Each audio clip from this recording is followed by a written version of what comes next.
All right, so we're gonna be watching the farewell address for Joe Biden, one of his last ones before he leaves office. Yes. So let's get going. My fellow Americans, I'm speaking to you tonight from the Oval Office. Before I begin, let me speak to important news from earlier today. After 8 months of nonstop negotiation, by my administration, a ceasefire and a hostage deal has been reached by Israel and Hamas, the elements of which I laid out in great detail in May of this year. This plan was developed and negotiated by my team and will be largely implemented by the incoming administration. That's why I told my team to keep the incoming administration fully informed, because that's how it should be, working together as Americans. This will be my final address to you from the American people from the Oval Office, from this desk as president. And I've been thinking a lot about who we are and maybe more importantly, who we should be. Long ago in New York Harbor, an ironworker installed beam after beam, day after day. He was joined by steelworkers, stonemasons, engineers. They built not just a single structure, but a beacon of freedom. The very idea of America was so big, we felt the entire world needed to see. The Statue of Liberty, a gift from France after our Civil War. Like the very idea of America, it was built not by one person, but by many people, from every background and from around the world. Like America, the Statue of Liberty is not standing still. Her foot literally steps forward atop a broken. Did you just say the Statue of Liberty is not sitting still? Well, no, I think he was just saying how, like, the way it's built, like her foot is moving. I don't know. You paused it. Of human bondage. She's on the march, and she literally moves. She was built to sway back and forth to withstand the fury of stormy weather, to stand the test of time because storms are always coming. She sways a few inches, but she never falls into the current below. An engineering marvel. The Statue of Liberty is also... What if he just jinxed it? What if the Statue of Liberty falls down now? His speech, his little analogy he's making, like, I like it, but if it breaks, it's like, this doesn't mean anything then. an enduring symbol of the soul of our nation. A soul shaped by forces that bring us together and by forces that pull us apart. And yet, through good times and tough times, we've withstood it all.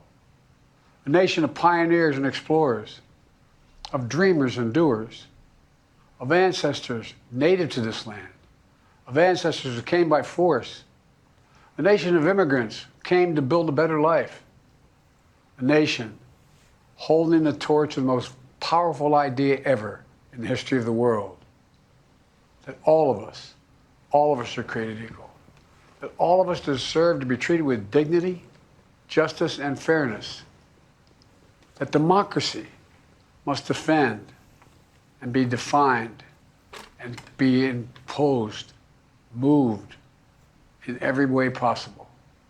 Our rights, our freedoms, our dreams.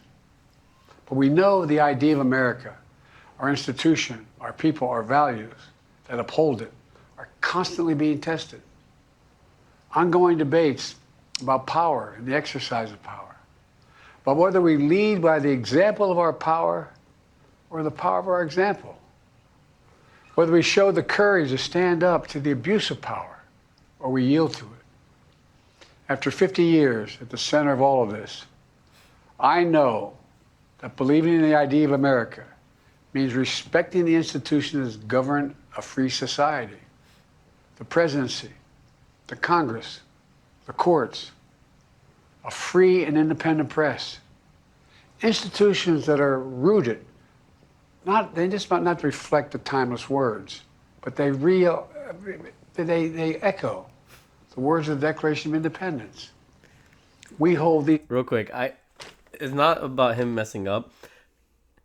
What do you think about, he said something about the press. Do you think we have like an independent press the way it should be? Like, I feel like a lot of the news outlets are extremely biased, right? They definitely pick a Jeff side. Bezos owns the Washington Post. Yeah, so Simple as that. there you go. Truth to be self-evident, rooted in the timeless words of the Constitution, we the people. Our system of separation of powers, checks and balances. It may not be perfect, but it's maintained our democracy for nearly 250 years, longer than any other nation in history that's ever tried such a bold experiment. In the past 4 years, our democracy has held strong. And every day I've kept my commitment to be president for all Americans through one of the toughest periods in our nation's history. I've had a great partner in Vice President Kamala Harris. It's been the honor of my life to see the resilience of essential workers getting us through a once-in-a-century pandemic, the heroism of service members and first responders keeping us safe, the determination of advocates standing up for our rights and our freedoms, instead of losing their jobs to an economic crisis that we inherited. Millions of Americans now have the dignity of work. Millions of entrepreneurs and companies creating new businesses and industries, hiring American workers, using American products. And together, we've launched a new era of American possibilities. One of the greatest modernizations of infrastructure in our entire history, from new roads, bridges, clean water, affordable high-speed internet for every American. We invented the semiconductor, smaller than the tip of my little finger, and now is bringing those chip factories and those jobs back to America where they belong, creating thousands of jobs.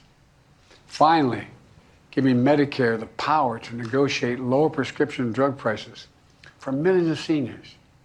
And finally, doing something to protect our children and our families by passing the most significant gun safety law in 30 years and bringing violent crime to a 50-year low, meeting our sacred obligation to over 1 million veterans so far who are exposed to toxic materials, and to their families, providing medical care and education benefits and more for their families.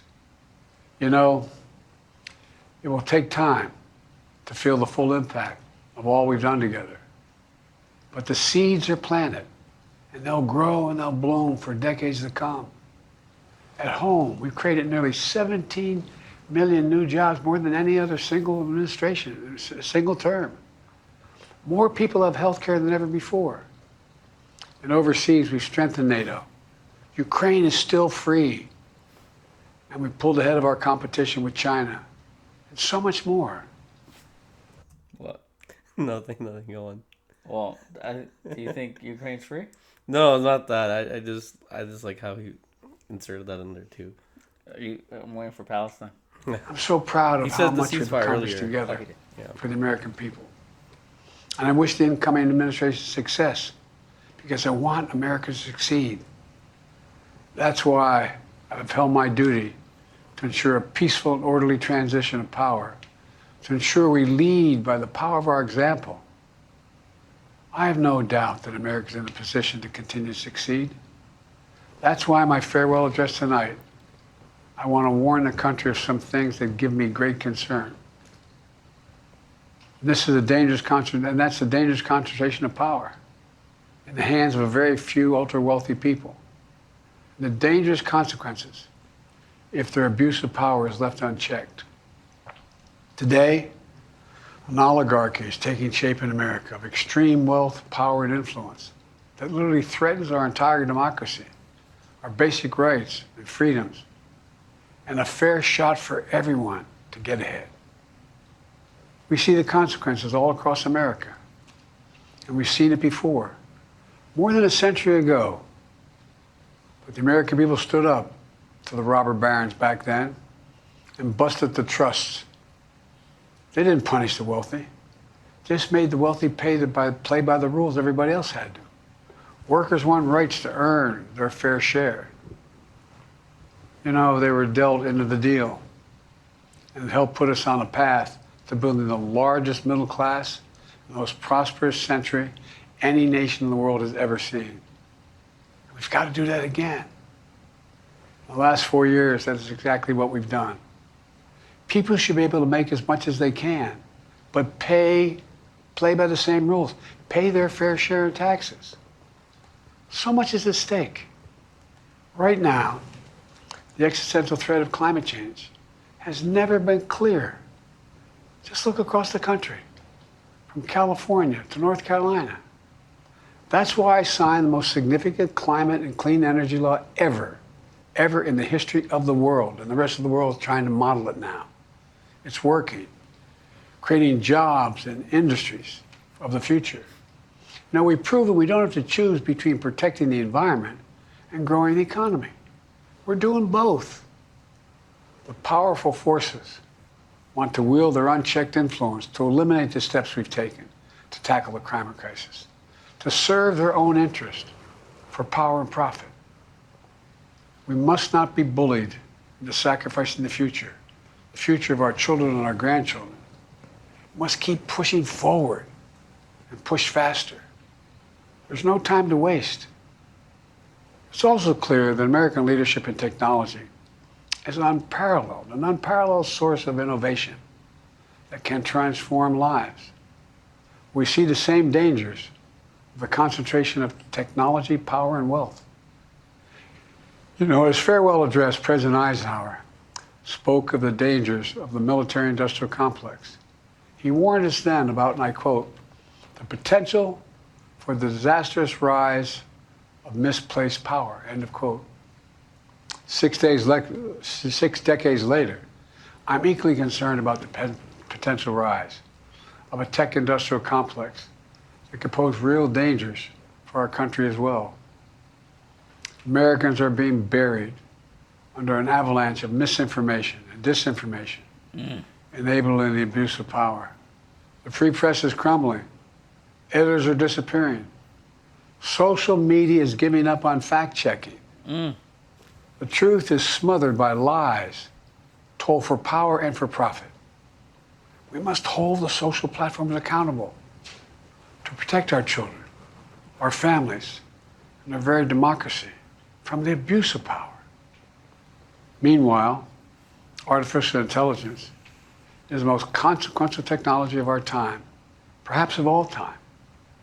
Nothing offers more profound possibilities and risks for our economy and our security, our society, for humanity. Artificial intelligence even has the potential to help us answer my call to end cancer as we know it.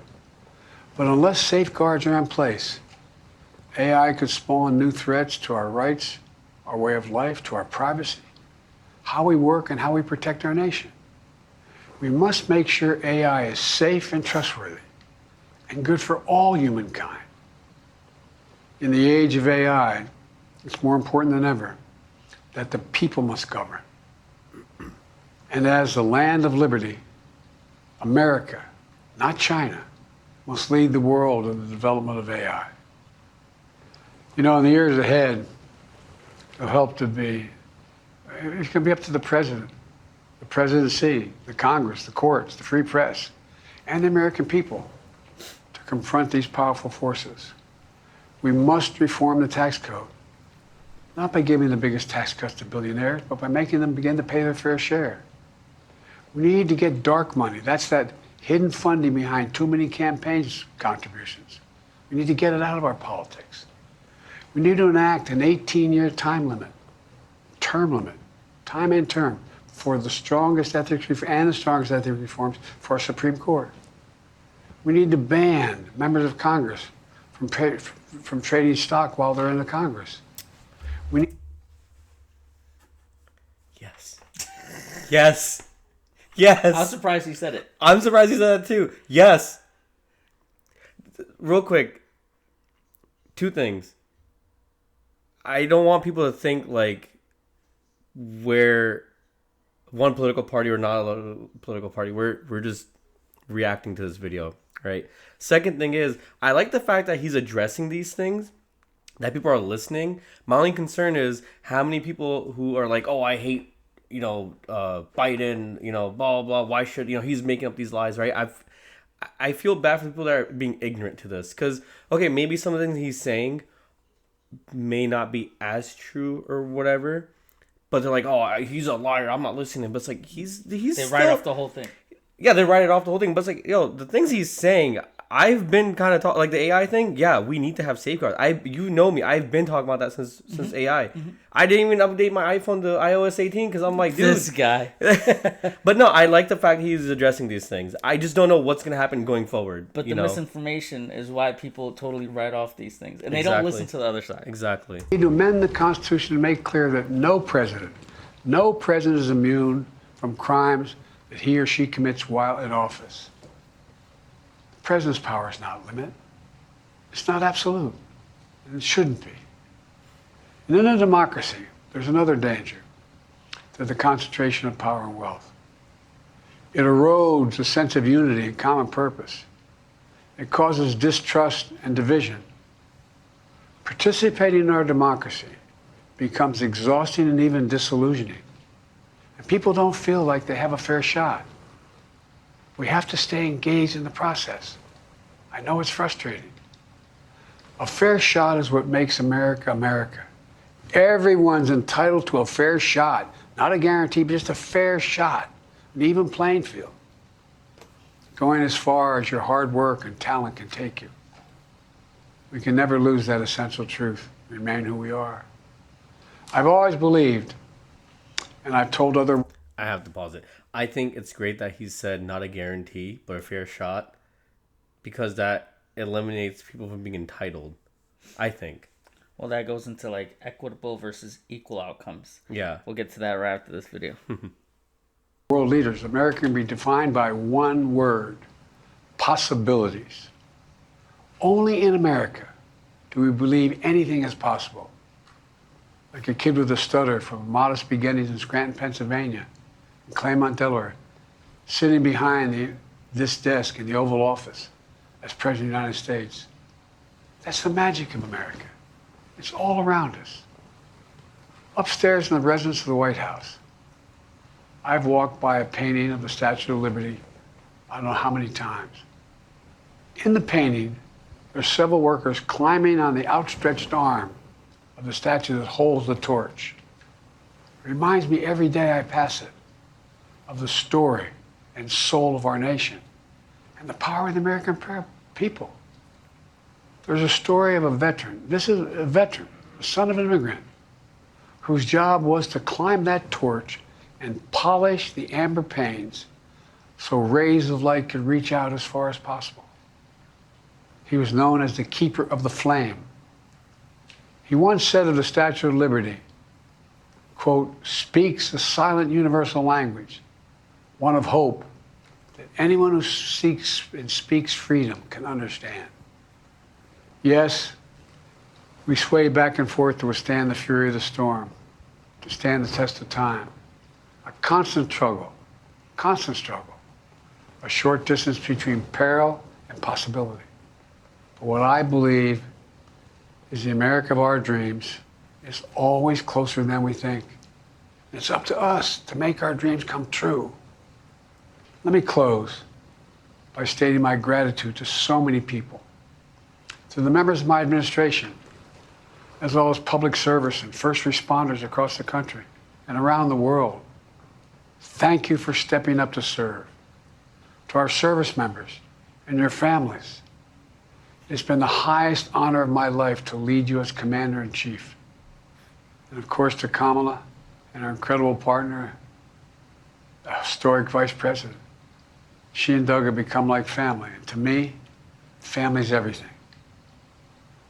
My deepest appreciation to our amazing First Lady who's with me in the Oval today. For our entire family. You're the love of my life and the lives of my love. My eternal thanks to you, the American people. After 50 years of public service, I give you my word. I still believe in the idea for which this nation stands. A nation where the strength of our institutions and the character of our people matter and must endure. Now it's your turn to stand guard. May you all be the keeper of the flame. May you keep the faith. I love America. You love it too. God bless you all. May God protect our troops. Thank you for this great honor. Wow. What do you think about that? Instant reaction. Yeah, your immediate like 2 cents on this. I was gonna go after you first. Do you, I can Yes. speak, but Speak. see, I like the things he said, right? My only like I wouldn't even say it's a concern. These are the things like even when and I have discussions like, oh man, these are things that we need to do as Americans to make our country better. We need to do this, we need to do that, right? He kind of addressed all those things, and I actually had this idea. I'm like, we should do an experiment where we look at the past 5 presidents' farewell speeches and see if anything's changed. Because now that a lot of people, like I said earlier, many people probably write this off. Oh, it's Biden speaking. I don't want to listen to it, right? I like coming from the school of thought where, let me listen to what he's saying. There's a little bit of truth in everything. I don't want to put any biases on it, right? I want to listen to what he's saying. I don't want to be like, oh, well, Yep. yeah. So I like what he said, right? He brought up very good points. But my only concern is, will they actually be done? It's easier saying something than getting something done, right? I could tell you, hey, you need to fix, your roof is leaking and you gotta do this, you gotta do that. I can say all that. Are you gonna go fix it? Right? That's my other concern too. We can sit here and talk about all the things American can work on and fix and implement. Right? We could talk about how we could do all this amazing stuff, but what are we doing for it? Right? He said, oh, Congress members shouldn't be, shouldn't delve in stocks while they're serving. Yeah, but what are we doing about it? Right? He had other great points as well too. That I can't really remember off the top of my head yet, but I like my rebuttal would be, I agree with you. What do we do with it? And then with the whole like oligarch thing he said, right? If we're as American people have to fight up against oligarchs, what's the point of us even doing any other thing like voting and all this stuff? I'm not saying voting is useless, but I'm saying if all these other people control vast amount of the influence and wealth and everything in the country, what is left for us to have a say in? All right, and so we could start with that. So oligarchy being a few amount of people in a country controlling mass policy, decision making, politicians, government. Yeah. Right? It brings up a good point because, and I'm glad he said it in his farewell speech, and Bernie Sanders echoed it in his Senate hearing with the new Treasury Secretary, Scott Bessent or something like that. Yeah. Trump's pick. So we start with our economic system. We're capitalistic, right? Yeah. So it's free enterprise. It's it's built so that if you own something, you get generally higher wealth and higher returns than a person who doesn't own anything. With the Industrial Revolution, that's really the labor economy has shifted into a completely different area. Back where we were agriculture and farming, now we're kind of in a service economy. We're going to work and we're contributing to someone else's wealth and profit. Yeah. So as far as the oligarchy goes, right, when you have an economic system that's really powerful, like the United States, we're still the most powerful economy, right? If you take the people who are huge beneficiaries of that economy and you give them so much money that they don't know what to do with it and they don't know where else to go with it, you're going to have people like the Elon Musks, like the Jeff Bezos, going into different areas that don't have to do with contributing to increasing the amount of money that they have. It's just politics, right? They're not going at it for a return on investment. Yeah. Financially, they're going because they want the influence, the power, sort of a new set of challenges to work on. Yeah. Right? Jeff Bezos, he bought the Washington Post, right? The Washington Post is a, quote unquote independent kind of journalist company who writes things, who By the way, he Jeff Bezos, it was his call on when he paused them from releasing, I guess, their pick for who they want to be president, which was Kamala. It was going to be Kamala, but Jeff Bezos said, no, we're not going to release that. Right? So even something as simple as that, Yeah. that's that's oligarchic, Yeah. right? Elon, he he has ownership over the SpaceX satellites that are going up in space. The vast amount of EVs that are sold, which he has the access to the data on these driving systems, right? So we talked about EVs already, but so he has access to large amounts of data on people. He just bought X, so he has a large amount of information, not on the driving side of things, but on the social community side of things. Yeah. So he knows what people are talking about, the trending topics, so on and so forth. So Elon and Bezos, Yeah. both have access to not only financial resources and financial wealth, but information wealth. Yeah. It's like they own an Amazon Web Services, Yeah. which powers lots of things from college software platforms like Yep. Blackboard to Netflix. And I think the information monopoly that they have, Yeah. or duopoly, Yeah. that they both have, is something that people also don't look at as much. They have access to so much resources, and now, Bezos isn't really into politics like that. He's working with the Trump administration. Yeah. But Elon Musk being in cutesy with Trump is only going to expand his influence. Yeah. He has access to the platform, the driving platform, the data, the satellites. Now it's going to be the presidency. And he's just going to want more of that. It kind of reminds me of like when they would get like Mark Zuckerberg in for the Senate hearings, and they're like, oh well, did you know Russians were coming in and making these advertisements and stuff. I feel like I don't think he was as heavily like involved in politics like with a president, but I feel like now that you have someone like Musk, like you're saying, has great access to social media, great access to like driving data, access to satellites, and then you add on top of that he is like very good friends or close to the president. Just like look at how all the stuff that Zuckerberg had to deal with, right, with his platform. Think about what may or may not happen with Elon now, because now he's buddy with the president. Think about it like this. I just had a thought. If Elon pulled up his Google Chrome browser, Yeah. he can have 3 tabs. Call it 4 maybe, or 5.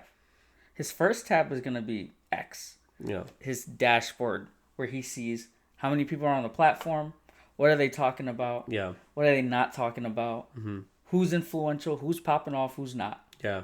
So Where these datas are coming from. Yep. So he has that. The second tab is a report on where the satellites are in orbit for SpaceX, right? Their satellites, or Starlink. I keep saying SpaceX, Starlink. Yeah, Starlink. Right. Okay. So now, if he has access to that, and you have to download an app on Starlink, so he has access to where the satellites are, where the devices are that are pinging the satellite, what people are talking about on X, right, in the first tab. And then his third tab is where people are going. Yeah. He has 3 dimensions of information on all the users. Because who every use his dimension. stuff. Yeah, I mean, except for time. But yeah. like he knows what you're talking about. Yeah. He knows where your devices are. And he knows where you're going. He sounds knows like where Santa you're Claus. Yeah, but he's not giving gifts. So, do you think that we live in an oligarchy? I would assume yes. No, not assume yes. I would say yes. I would say yes. I think it's. I definitely see that there's a lot of influence, or like big money has very big influence in politics. Whether it's down at like the town level, right, where you have like the rich families, like, oh, we're good with the mayor, we know the mayor, or we know the governor, right, or whether it's in the bigger scale with presidencies, right. That's a good point. I didn't think about that. I think definitely now, like, you do see a huge increase of, like you said, these guys have so much money, they want another task. That's why they were, that's why they were successful. They solved a very hard task, or they made ease in something that people had a problem with, right? And that generated them their wealth. But now they're like, oh, I have all the money I can spend in the world. What do I do now? And like you said, maybe politics is like their new challenge they want to go into, right? Or maybe it's like longevity of their wealth, of their ecosystem that they've created, right? And they're like, oh yeah, with politics I can do these things faster, right? I do think that's not good for everyday Americans, because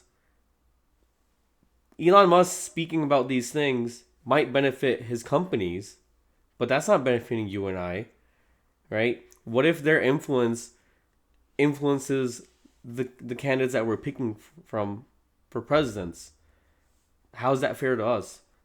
Like it's like you telling me, like, if you were to tell me, hey Shmoon, we can go to wherever you want to get food, it's on me. Or just pick wherever restaurant you want to go to, right? I'm like, okay, cool, I have whatever option available to me. But if you're like, oh, pick a restaurant, but only these restaurants, right? That would lead me to believe Do you have an option? It's not just having an option. Do you really have a choice? No, do I really have to? But if then at least your choices are restricted, does that mean you have a choice? Not just that, it leads me to believe that you have some sort of interest in only these places. Then you're getting a benefit from me picking these people as opposed to other people, right? And I think that's what we need to get away from. It's not just Okay? What? No. Let me push back. I don't think we live in an oligarchy. Okay. I don't think it's a few people that control. I think it's a large amount of a lot of people, or of a lot of wealthy people that may influence. But I don't think they control. And because control means that, like, you have the ability to turn a knob. Influence, they may have a lot of influence, which they can try to get someone to turn the knob, but there's no guarantee. Yeah. Well, like, think about, like, right, Elon, Jeff Bezos, right? Think of Donald Trump. Think of Vivek Ramaswamy. They all have access to the presidency, but you don't have billionaires in the Supreme Court. Yeah. You don't have billionaires in Congress, do you? Actually, maybe you have a few, but There's an age-old saying, you want to be the guy that owns the boat, you want to be friends with the guy that owns the boat. So you may not necessarily want to be the billionaire who is a judge or is in the court system. You want to be friends with the guy who's in that sort of thing. So does that define that we're in an oligarchy? I think it defines that once you have wealth, you could do your influence and your wealth. Your wealth influences a lot of things. But I again, think that's what it is. Yeah, I mean, I think influence, and I think you have, like, a large amount of very poor people could have influence too. Is that a bad thing? Right? In what sense? What would they influence? Like, people in government. No, I feel like if a lot of poor people, like, if they all just stop working, because there are what's the term I'm looking for? I can't think of the term. It's like a working term. The bottom line, right? See, forget about poor people. Say the bottom line in America, right? If they all stop working, I think that would be a heavily influenced event. Because now, like, oh my God, our bottom line's not doing what they're supposed to. So they have influence. But the thing is, it takes a large amount of them to do it. Whereas opposed to a few billionaires, maybe one billionaire, however much, you don't need that many. Really? Yeah, I think so. You think a few billion can influence Yeah. a whole government? Dude, billions can influence people's moralities. Think about this. Like, think about this.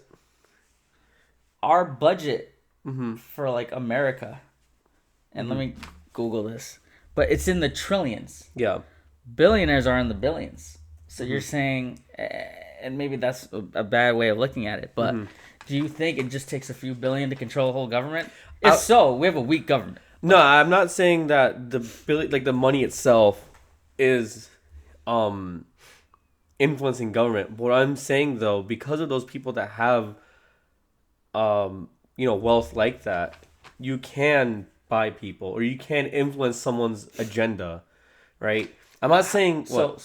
But think about it like this: Mm-hmm. the incentive Mm-hmm. for that person to stay in their job is the votes of everyone. And right now, Mm-hmm. more people are poor or in the bottom 50% of America Mm-hmm. than the wealthiest 1%, 2%, 5%, 10% of America. Yeah.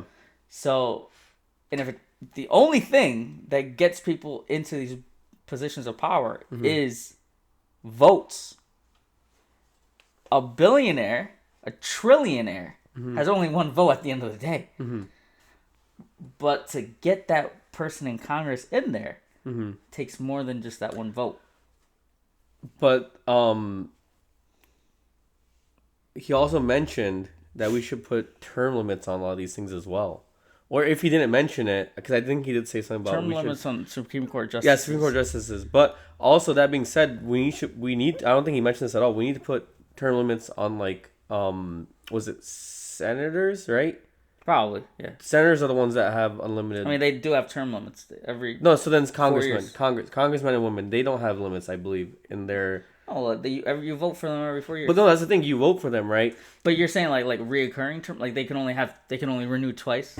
Yeah, Like but no, what I'm saying is, I'm not saying that your vote, like say you're the billionaire, right, and your vote is equal to a lot of people's vote. No. What I'm saying is, okay, that person, you're a billionaire, and you know me, right? Like we've met in circles, right? I'm a congressman or Yep. senator or something, right? You start doing favors for me, I start doing favors for you. That's how they like. That's how like how do you not? I should say take advantage of someone, but once you become friends with someone, you're like, oh, you want to be a senator? I'll support your campaign. Mm-hmm.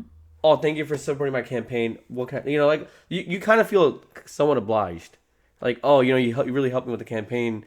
If it wasn't your funding, then your rich friend comes over and it's like, oh, well, we're trying to do this. Can you like influence it so X can happen? Some people have a moral bone. Like, no, I'm not making that happen. So we just need moral people. Some people are like... We just need moral people in Congress and it'll fix the issue. Not just moral people, but I'm saying these things may or may not happen, but they do happen. Like, I'm not saying I'm not saying everyone... You sound like a politician right now. These things may or may happen, but yeah, no, I realize I didn't say it the right way. What I'm saying is these things happen, but I'm not saying this happens to like every single person in a position of power, right? Yeah. But we shouldn't be blind and say it never happens, right? So what I'm saying is... So you still think we live in an oligarchy? Yeah. Like I said, whether it's a small, like, town level oligarchy or in a broader spectrum, all the United States. Even if that person, all it takes is one news article saying that they're getting billions from, this one billionaire, and they seem like they're compromised. They can get outvoted in the following election. You think that the oligarchs still have control? I mean, all it takes is if I see that my senator was getting money from this billionaire, I just can simply not vote for him in the next election. That's fine, but that billionaire can find another person to control or like influence. Oh, okay. So you're saying that money's very powerful where people are easily susceptible to this. So even if the person gets rooted out, they can just compromise the next person. Compromise the next person, they could play the long game and maybe grow someone else, mold this person to the perfect candidate. Right? Not just one person, maybe like several people. Actually, this is a funny idea. This is just like Dune. Remember the Bene Gesserits? They're like, we've been playing these like games in the back, making these people like kind of do this, and they're investing in a lot of different like families from like hundreds of years ago, right? And that's what I'm saying with like maybe these billionaires could be doing. We can invest in a bunch of people early on, and then see where it goes, and But I thought people have morals. Well, that's the thing. We're so capitalistic. Do we have morals? Whoa. That's what I'm saying. Like we're so capitalistic. Money is so powerful that Is money powerful to people who already have a lot of money? that's why they want to go into politics, probably, perhaps, like you were saying. To get more money? They have all the money. No, because they want a new challenge. They have all the money. What's the new challenge? Let's influence a mass the only government. people that can't be compromised are people with a lot of money. Maybe you just tell them, hey, I'm going to take all your money away from you.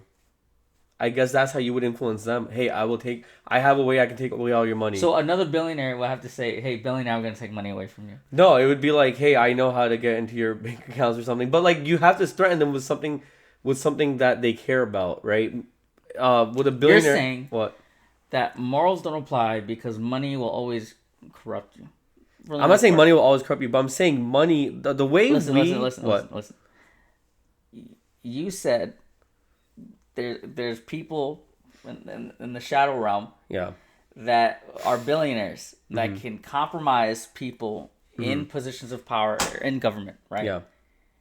They can compromise them with money. Hey, I'm going to support your campaign, yada, yada, yada. Yeah.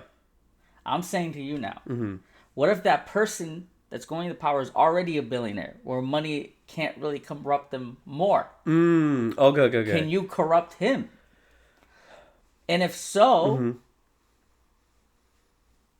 or if not,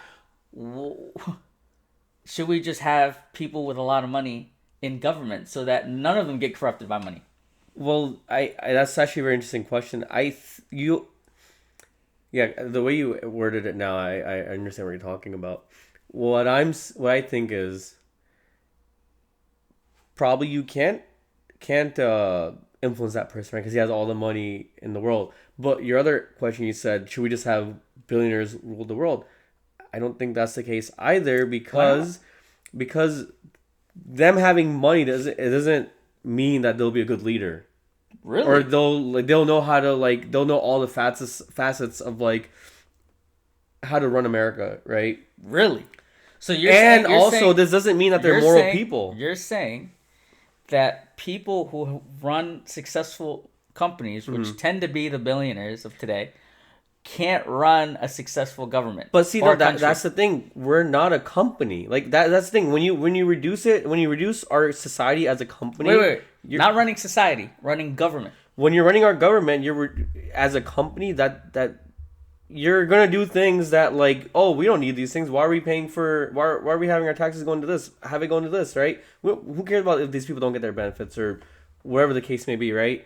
That's not the way you should look at a government. There's actually this very, very great quote. Real quick. So wait, real quick. What? What you're saying is there's a difference between running a for-profit company and a non-profit government. And the government, there's a quote, and I've spoken about this guy to you so many times, Henry David Thoreau. And he says in his book, he's like, a government with people is like a conscious mind. Because there's a lot of people that influence a government, right? Their ideas, their influence, right?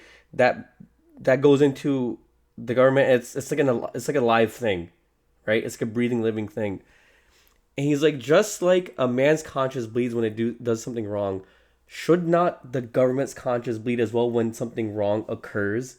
Right? That's what I'm saying. When you reduce the government into a corporation where, profits matter and, every quarter needs to be better than the last quarter, something like that, right? That you don't run a country like that, because the people, or your bottom line would be the American people, right? What are they getting?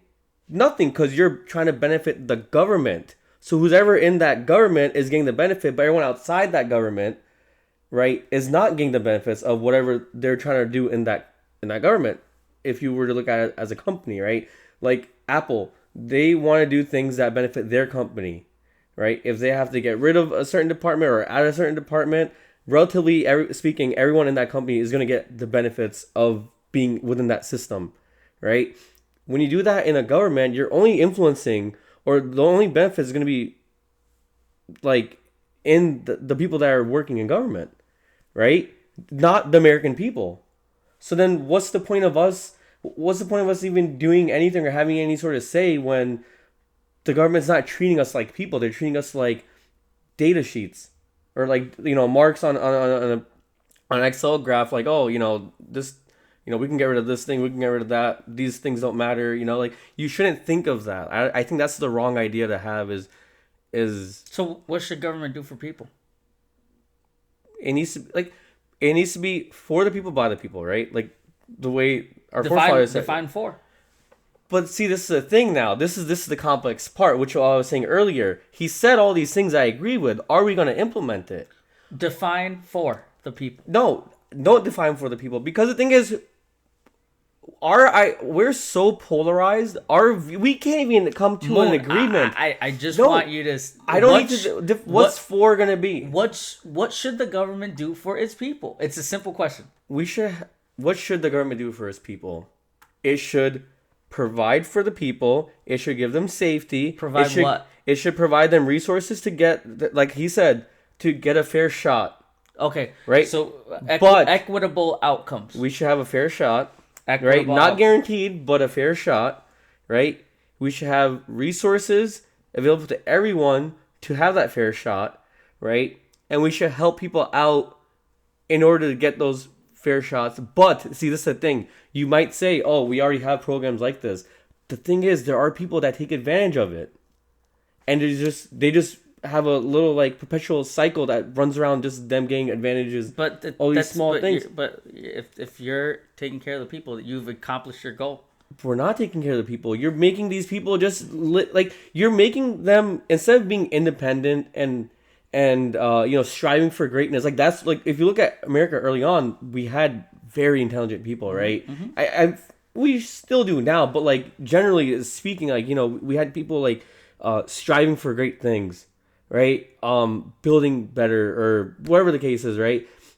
But like as a president, would you want your people like, oh, they're taken care of, they're getting their money, and they're not really bothering me, so I don't have to do anything? You're complacent as a president, then, would you not be? Because no one's questioning what you're doing, because you're like, oh, I don't know what you're saying right now. You need to outline. What do you mean? There's people who are you're saying what? You're saying those people are taken care of, right? They're taken care of. And when I say those people, when we say those people, you're saying like people on like heavy government assistance programs like Section 8, EBT, and all that? Is that what you're saying? Yeah, if they're taking advantage of the program, are you okay with that? Right? Are you okay that they're taking advantage? Are we helping them in that moment? But see, no. But this is the thing. This is a bigger question then. What? Are we helping them at that moment when we provide rent assistance and food assistance? But see, this is the thing. Are we helping them? Think about the grand scheme. Yes No. No, We're not helping them. We're not helping them. You give a man a fish. We are. No, we're not. You give a man a fish. I don't think we're helping for a day. them. You teach a man to fish. He'll eat for life. We're not helping them grow. Listen. I think when you say help, right, it's hard to say if we're helping or not. I think in the short term, though, we are helping that person get by that day when the government does that. Are we incentivizing them to stay in that place long term? That's a whole different question, and we could definitely debate about that. Yeah, and I definitely agree with a lot of that, right? But your definition of what a government should do is we should help people. Okay. Right? What do you do to help people? You can give them money, right? Yeah. Should you give people financial benefits like rental assistance, which is giving them money, and food assistance, right? Yes or no? No? No, okay, we're not helping people then, right? Oh, wait, no. We don't want to help people in the short term. We want to help them in the long run. Yeah. We want to give them a bone so that, you're not going to be complacent sitting there on government welfare programs. But how do you do that? How do you instill empowering someone to do something? It only takes them, in my opinion. And the government plays no role in that.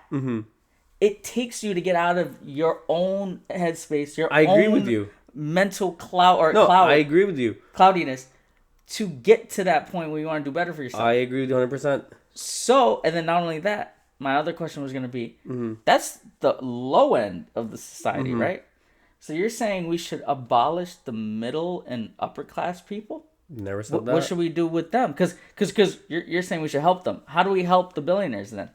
If we're not, do we need to provide more money to them?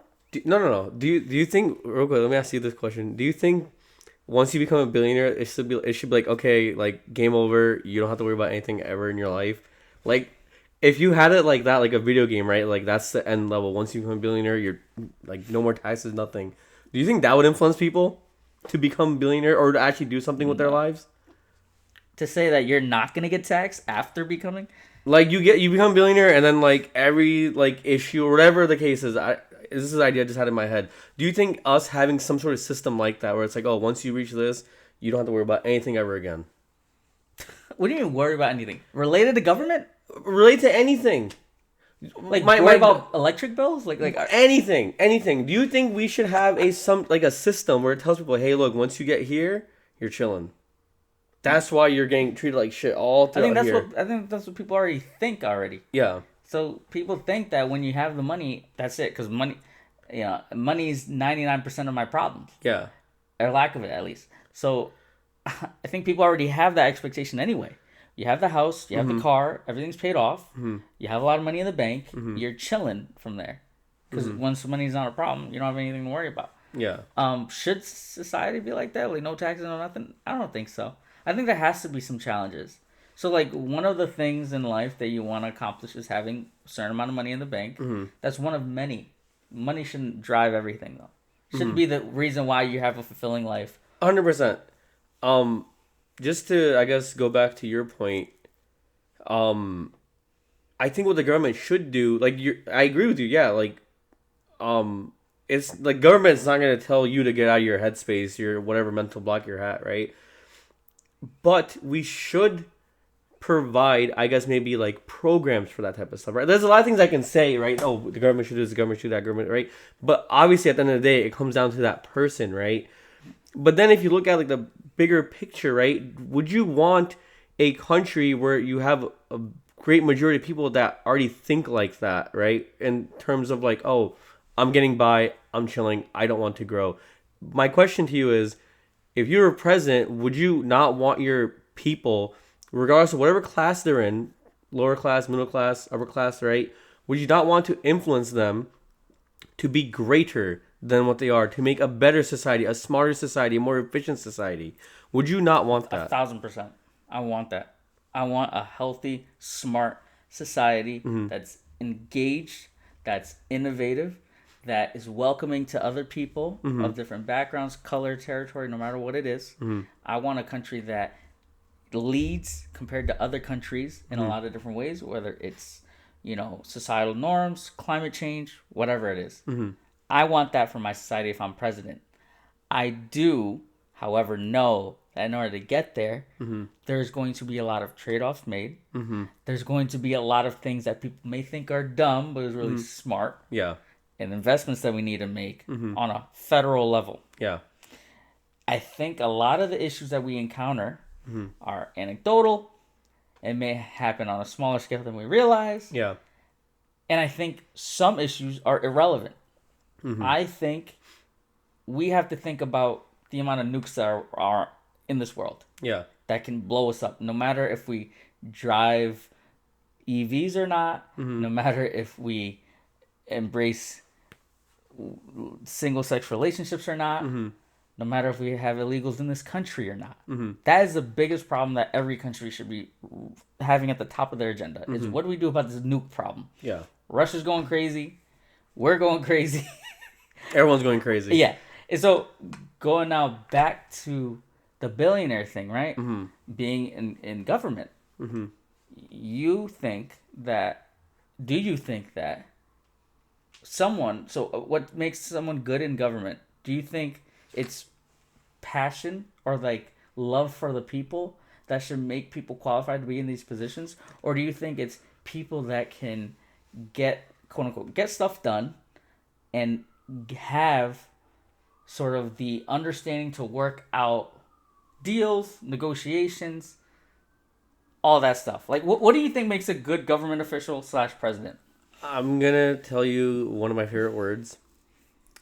And I kind of think it's poetic because Biden was talking about the Statue of Liberty.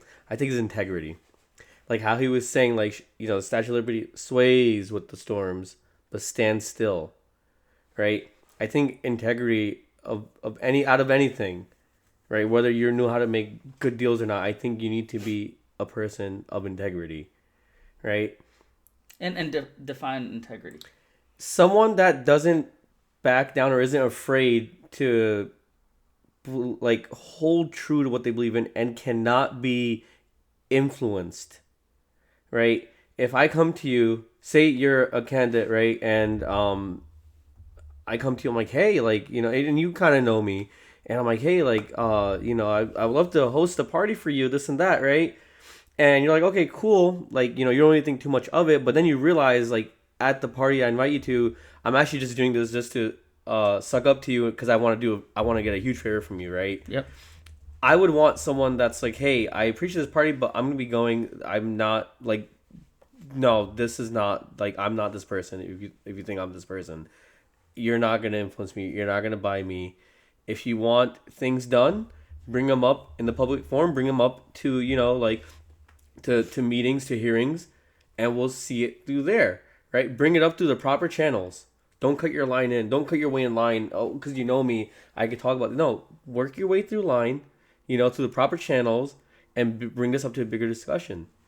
Right? You shouldn't. Why should you get a pass because you have money and you know people in your circle, right? But then again, people can say, well, that's how the world kind of works, especially when it comes to getting jobs, right? Like, oh, hey, I know someone, I can get you in, right? Should we take away something like that? I think when it comes to government, we should not have any sort of like line cutting when it comes to like wanting to ask a favor of some high official.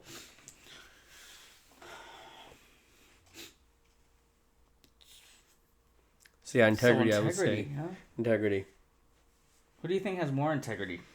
Who? Yeah, like what type of person? Is it a rich person? Is it? That's the thing. Integrity. Can a poor you person can't.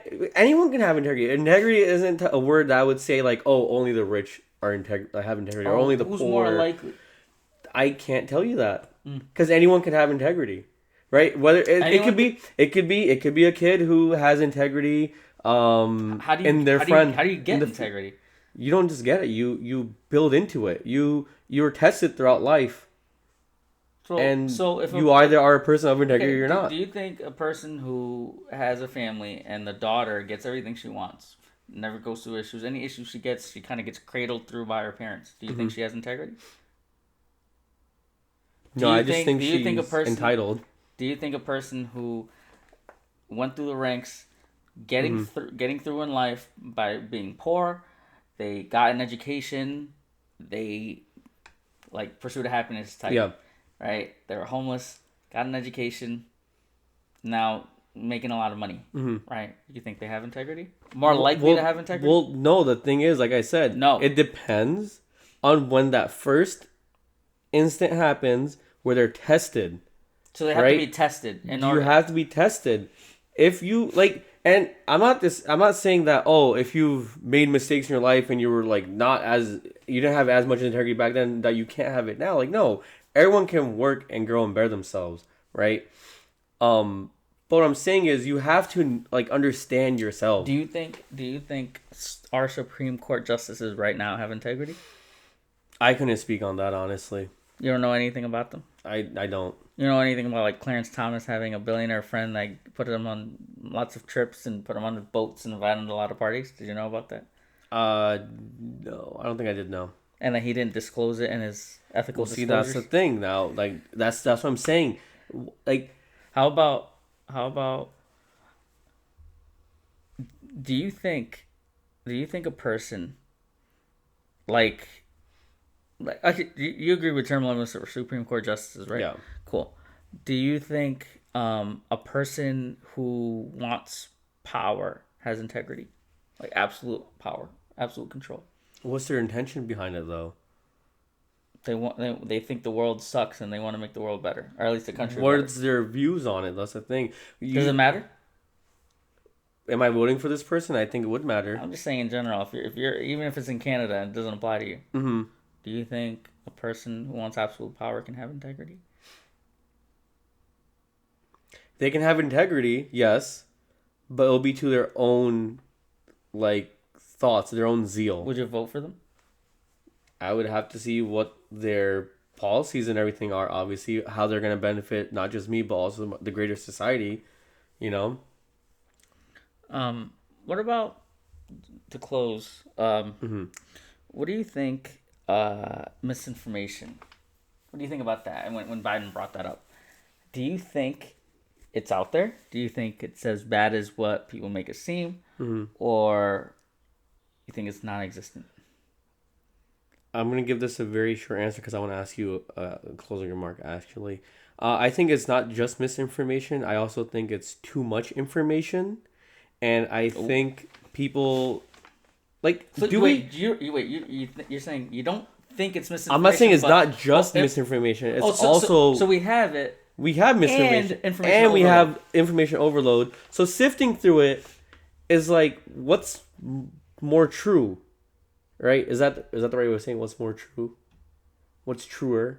Anyways, it's harder. Like, how much time do you and I really have at the end of the day after working, after doing our little side things, Yep. after our social interactions? How much time do we really have to sit back on one topic and find everything that's correct about it? Right? You're gonna Every find side on it. right every side on it. It's gonna take so long. So I think because of that, we'll never. I should say we'll never know. But like, it's just hard to really grasp the truth, right? Um, but that being said, do you think that what Biden was saying in his farewell speech was the same as Obama's, or was the same as Bush's, or was the same as Clinton? Like, do you think we're still striving, uh, minus like the artificial intelligence things, right? Obviously, we didn't have those innovations back in the day, but do you think maybe like the spirit of what he was saying applies to what they said in the past as well? I wish I knew or remembered what Obama's speech was and Bush's before. Let me ask you this then: do you think Trump will heed these, or do you think any president coming in would heed what he said?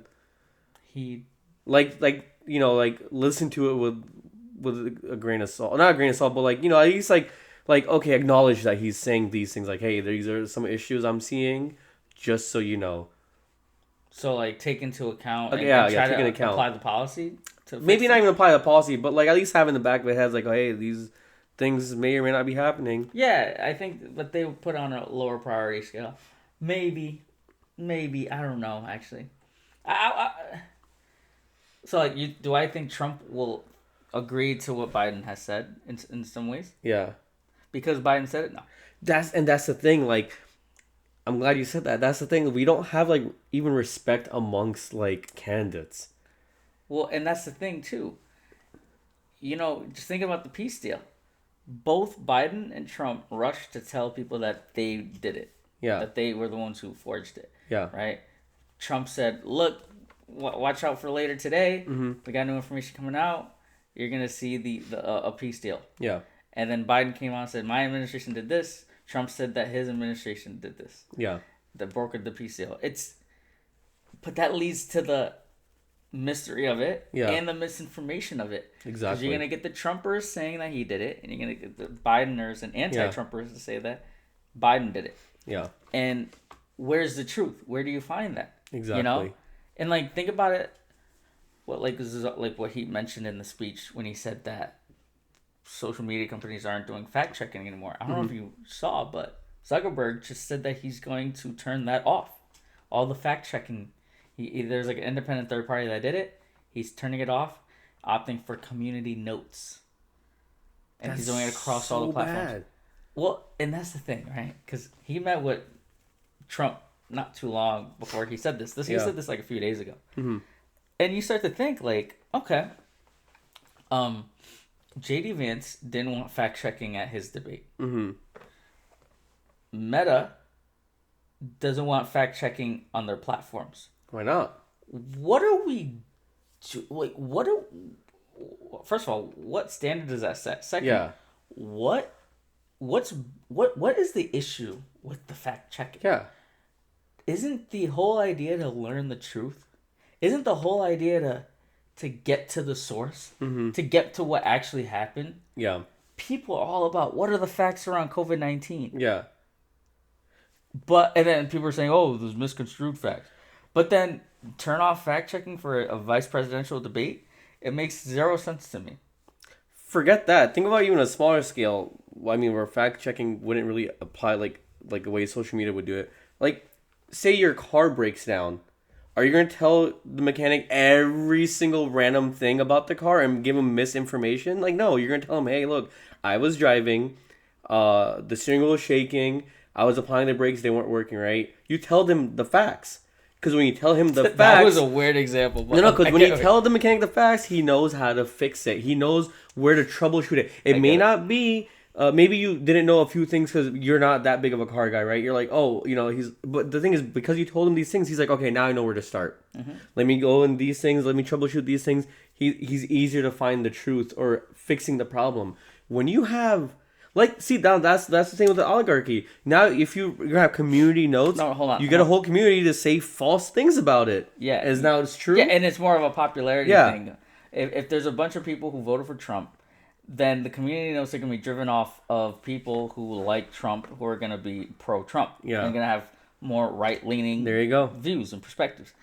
Like, going back to the mechanic example, let's flip that. Mm-hmm. So, what if the mechanic that ran diagnostics on your car and gave you misinformation on your own car? Oh, it's saying you need new windshield wipers, new blinker fluid. What's blinker fluid? Yeah. Oh, I need that. Okay, I'll get blinker fluid. Yeah. Right, a new windshield. Right, you're being led astray. Yeah. From what you really need. Right, that in itself is more dangerous than who we have in power. Because that is more corrupted than a billionaire giving, Senator A $1 million for their campaign. Yeah. That's more dangerous than Donald Trump becoming president. That's more dangerous than Biden being reelected for president. Yeah. Misinformation will drive a whole population of people to go astray. One way or another. Worst part is going to be the wrong way. I agree. And I'm going to say this. Socrates was correct about demagoguery. Whatever that means. All right, so I think that was a good session. We're just going to close it off there. Do you think we're going to have a good sort of 2025 new president? 2025? We'll see. One or two. We'll get good memes. We'll get good memes. We'll get good memes. I think we'll be fine. Even though, certain people didn't get the person that they wanted to be president. I think we're gonna be fine. We'll get through. Good. It's only 4 years. That's true. 4 years. All right, guys.